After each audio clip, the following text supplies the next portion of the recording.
Angka pengangguran di Jawa Barat mencapai 8,31% dengan jumlah 2,13 juta jiwa. Kementerian Tenaga Kerja berupaya meningkatkan pendidikan vokasi dan mendorong pelaku usaha dan industri mempekerjakan tenaga kerja berpendidikan baik.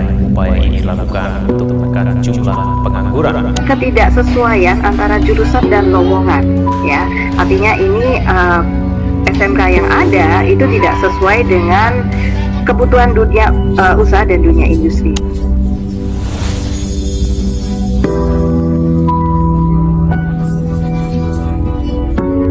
Siapa sih yang nggak mau punya rekam jejak pendidikan bagus dengan titel sarjana dan karir mentereng?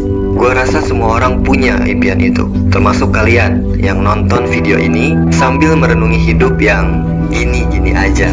Dunia kerja yang makin hari makin kompetitif menjadi ganjalan bagi sebagian orang yang masih terkungkung dengan latar belakang pendidikan seadanya. Ikhtiar mereka untuk dapetin pekerjaan yang layak kerap kali mengalami kendala.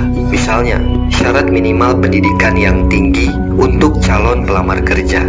Rupanya di mata perusahaan atau penyedia lapangan kerja, mereka dianggap kurang mempunyai keterampilan dasar. Perusahaan juga menilai kalau pelamar yang cuma punya latar belakang pendidikan seadanya dianggap kurang memiliki keterampilan non-teknis atau soft skill seperti etika kerja atau kemampuan komunikasi. Fenomena di atas melahirkan berbagai tragedi yang ironi. Mungkin gak semuanya, tapi dari sanalah banyak orang-orang yang menghalalkan segala cara untuk mendapatkan kerja. Ya, seperti menyogok contohnya. Sekarang istilah di kalangan pekerja, praktik kotor itu gak lagi disebut sogokan, melainkan uang administrasi.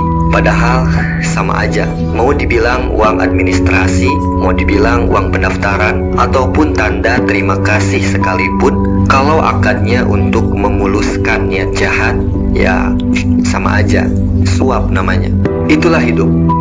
Dunia ini dipenuhi dengan ambisi, dan ambisi. Gak lebih dari itu. Lo bisa bayangin berapa banyak manusia di dunia ini yang impian tertingginya adalah hidup sukses, bergelimang harta, dan dihormati banyak orang. Makanya gak aneh kalau ada sesama karyawan yang saling fitnah hanya karena ingin ngelindungin posisinya di tempat dia kerja. Sesama pimpinan yang saling menjatuhkan karena gak mau kehilangan jabatan.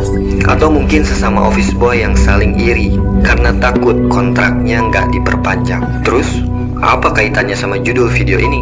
Sebenarnya gue nggak ada maksud untuk clickbait atau ngebohongin kalian dengan judul ini. Apalagi mendiskreditkan orang-orang yang melakukan cara seperti tadi. Yang jelas video ini lebih menitik beratkan kepada generasi Z yang sekarang lagi bingung atau mungkin nggak ada cara lain untuk bisa survive di tengah kondisi keuangan yang tak menentu. Untuk generasi muda yang kini tengah meniti jalan untuk memperoleh kehidupan layak di masa depan. Perlu diketahui bahwa saat ini perkembangan zaman melahirkan berbagai bidang keahlian hingga tantangan yang baru.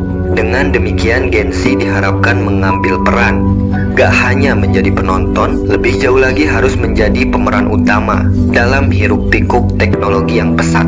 Generasi milenial harus mampu menjawab dan hadir di tengah problematika kehidupan yang dijalani. Rasa-rasanya nggak adil ya, kalau kita ngebiarin orang-orang hebat dan pintar di luar sana untuk terus menguasai fasilitas dari hasil perkembangan teknologi ini. YouTuber kondang yang saat ini punya jutaan subscriber dan views yang melimpah contohnya. Coba bayangin, berapa menit ataupun jam yang kita habiskan buat nontonin konten mereka, yang mana itu menguntungkan sekali buat kelangsungan produksinya. Ya, kalau isi kontennya mengedukasi dan ngebuat kita terinspirasi sih nggak masalah. Tapi kalau yang disampaikannya nggak bermutu, ngapain? Kan buang-buang waktu. Sama aja kayak kita memperkaya mereka. Kenapa kita nggak turut andil dalam memanfaatkan kesempatan ini? Jika terus dibiarkan, agaknya akan jarang melihat orang-orang dari akar rumput yang memiliki fasilitas seadanya berbicara banyak dan mewarnai perkembangan teknologi. Padahal fasilitas dari kemajuan teknologi ini kan sifatnya universal, bukan untuk orang-orang tertentu. Jadi, siapa aja berhak untuk mencicipinya. Mereka yang memiliki ide kreatif dan pemikiran rasional hanya bisa berdiam diri. Entah itu alasannya karena nggak mempunyai alat yang memadai, atau mungkin nggak pede untuk memperkenalkan diri. Sementara itu, kreator-kreator beken yang selama ini lalu lalang di tampilan smartphone kita malah semakin merajai YouTube. Padahal kita bisa mengejawantahkan keahlian yang dimiliki dengan bentuk konten. Buat yang punya bakat menulis, kalian bisa menjadi content writer yang numpahin semua ide dan pemikiran melalui karya tulisan. Yang punya bakat suara bagus, bisa kalian jadiin sebagai konten di channel YouTube. Atau yang punya hobi masak sekalipun, juga bisa ngebagiin resep-resep makanannya. Apapun itu, selagi kemampuan kita diasah, insya Allah pasti berkah.